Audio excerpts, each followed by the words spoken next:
These are the fighters that just couldn't be contained by one fighting form, the greatest crossover athletes in UFC history. And for the criteria, we're judging fighters based on their UFC run, who have come over from worldwide renown within a combat sport that is competed within on a major scale. That means we're not going in for those fighters who may have tried boxing pro for a while and done well regionally. We're not even talking about those who wrestled collegiately but didn't extend their career beyond that. We're looking at decorated black belt competitors, former Olympians, pro-kickboxers, guys who have transitioned to MMA and eventually the UFC, with huge success after original careers that would have been worthy of high praise if they had completely retired there and then. Just to be clear, it's not as simple as is fighter A better than fighter B, it's about the bigger picture, looking at their whole career, so just keep that in mind. We're also going to leave any honorable mentions to your own imagination, aside from one, Mark Coleman. So with that out of the way, let's just take a look at how these 12 fighters stack up. Number 12, Royce Gracie. Is it fair to call Royce Gracie a crossover athlete when the sport he came into wasn't really the MMA game we know today? It was a sport filled only with crossover athletes at first, who had absolutely no idea what they were doing outside of their own skill set. But based on his early work in the sport, those first 18 months within the UFC, Gracie's 12-fight run goes beyond the term iconic, inspiring action from thousands of would-be martial artists as they watch this physically slight Brazilian Jiu-Jitsu black belt beating men far larger than him, a trailblazer of the sport who lands in the 12th position, maybe not because of his eligibility for our criteria, but just because, you know, he's Royce Gracie. Number 11, Holly Holm.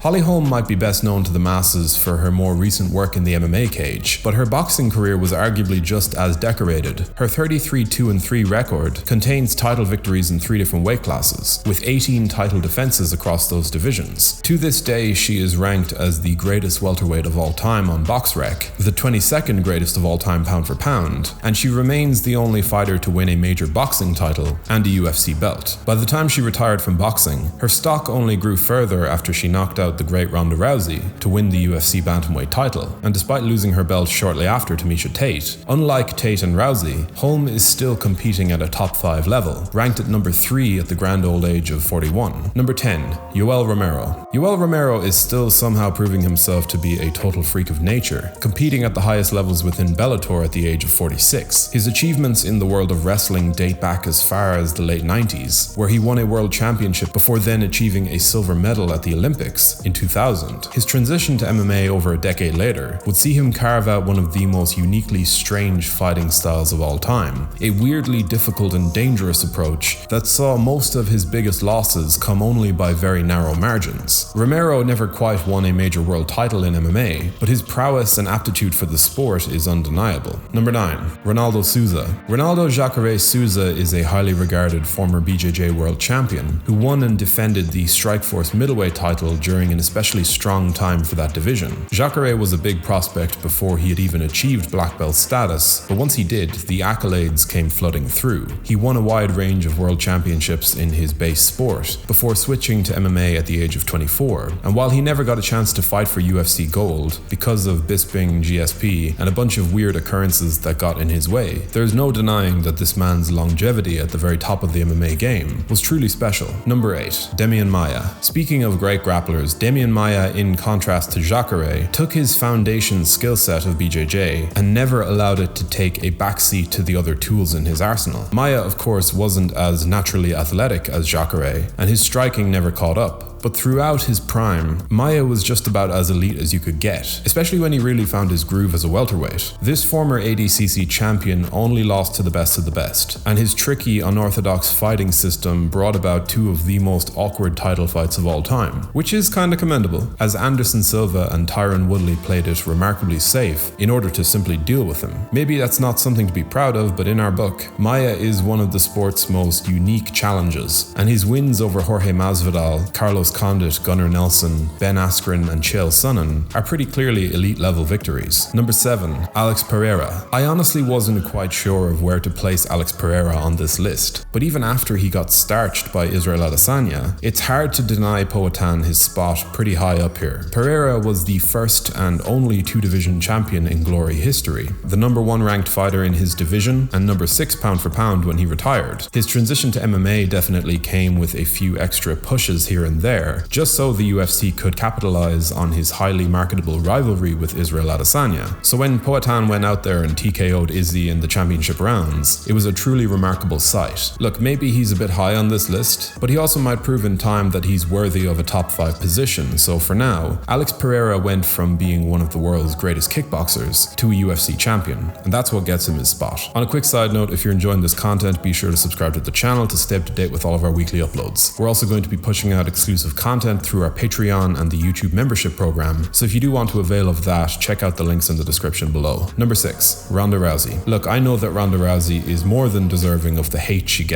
for her fall from grace and, above all other things, how she handled it. But this is an Olympic bronze medalist in judo who has a wide range of accolades within that sport, multiple huge victories and high finishes in world championships across 7 years. Then she basically dragged women's MMA onto our screens single-handedly. And over the course of her Strikeforce reign and her 6 title defenses in the UFC, Rousey was without question the most electric submission artist in the sport. Indeed, she was very clearly miles ahead of her unrefined contenders, but that's kind of the point. Rousey was just that good. And it's not something to be held over her achievements like a criticism. Can you imagine where the women's side of the sport would be if she wasn't there? A legend of this sport. A fallen legend, of course, but still a legend in my book. Number 5, Fabricio Werdum. Fabricio Werdum is, how do I put this nicely, one of the more colorful fighters in the heavyweight division's history. We've watched him create some amazing moments inside the cage or octagon, but we've also watched him do some undeniably stupid things, as in running into Stipe Miocic the way he did. It was stupid, but there's no arguing with the man's resume. He's a combat sports legend, a 4-time BJJ world champion, a 2-time ADCC champion, and in mixed martial arts he became UFC champion and compiled maybe the greatest trio of finishes in the division's history by submitting Fedor Emelianenko, Cain Velasquez, and Big Nog. Werdum never compromised his in-octagon weirdness, and by the time he did reach his prime, the man was a remarkably well-rounded and tricky matchup.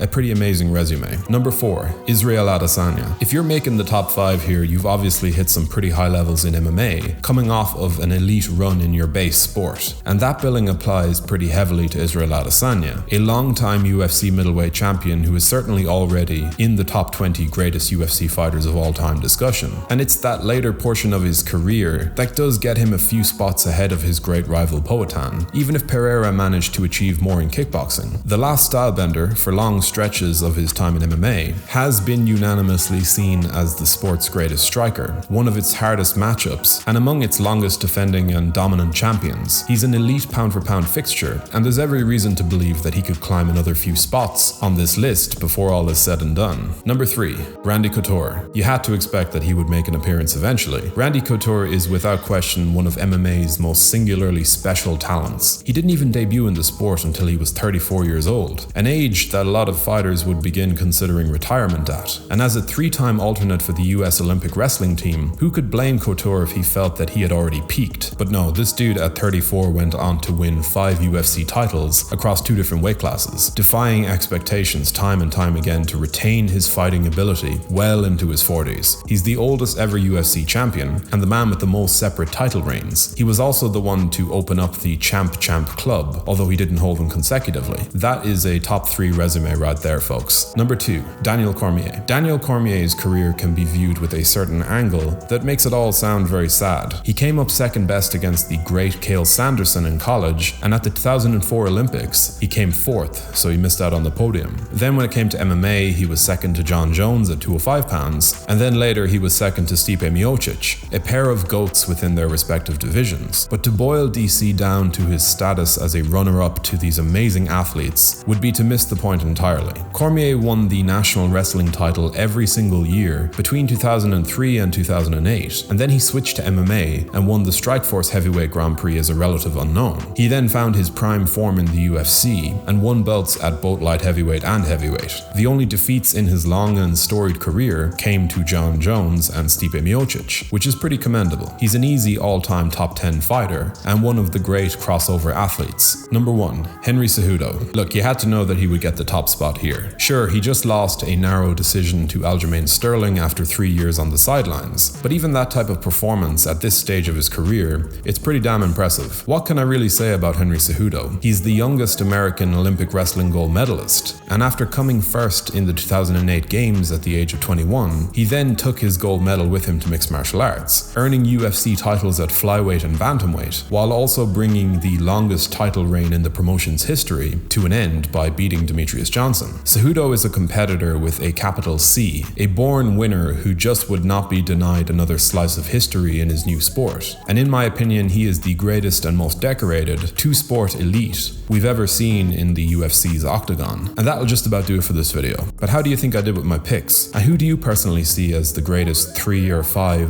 crossover fighters in UFC history? If you want to help in supporting the channel, liking the video and subscribing would do wonders. Thank you for watching.